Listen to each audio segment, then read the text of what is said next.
they don't have to believe it. It's a fucking lie! But they... There's no such thing as compelled speech! Government cannot tell you what to do!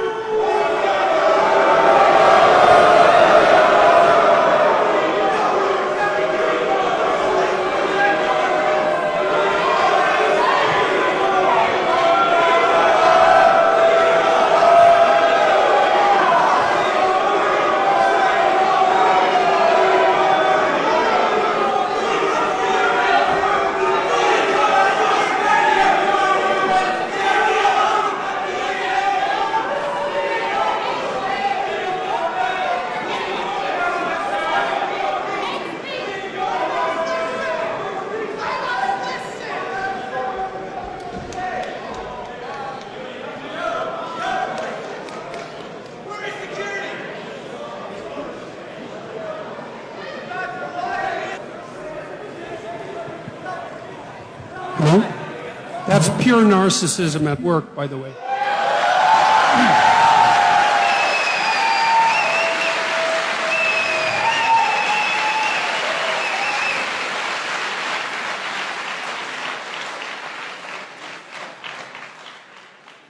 You know, to hijack an event like this that other people put time and effort into, and to use their civility of the crowd and the civility of the organizers as an excuse to blatantly yell out your ill-informed opinions is no way to conduct a civil dialogue. It's absolutely appalling. The people who do that should be embarrassed.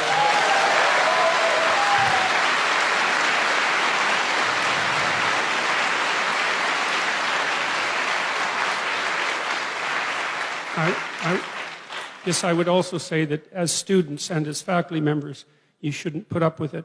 There's no way that you should allow people who are doing this to hijack your educational opportunities and to bend and twist the functions and the structures of the university. It's not a good thing, not in any way at all. I would say that was a very disgraceful display, fundamentally. So let's stick with it. Why do you think people are afraid of free speech?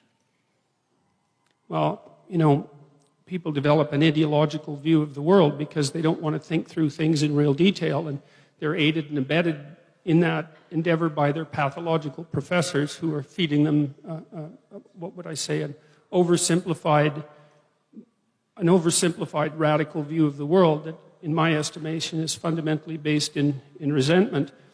Not that there's no reason for, say, a left-wing view of the world, and we can get to that later. It's easy virtue.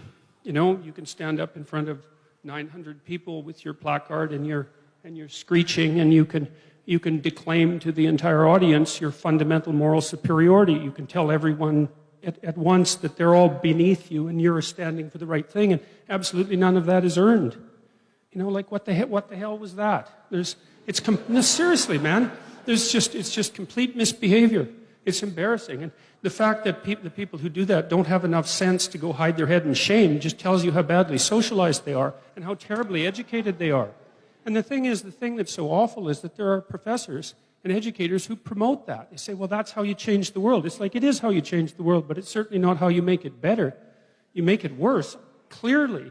You know, there's no comfort in that, and there's nothing about it that's impressive. It's no better in some sense than a 2-year-old having a tantrum on the floor. It shows, as far as I'm concerned, it approximates the same level of psychosocial development. So when the fact that this is happening continually at universities it truly makes me embarrassed to be associated with the university. And I say that with great displeasure because, you know, I've been working for great universities for a very long time, and the university is an absolutely remarkable institution. You know, it's survived for 1,000 years, and to see it brought down by people whose behavior would be out of place at a 4-year-old's birthday party is something abysmal to behold.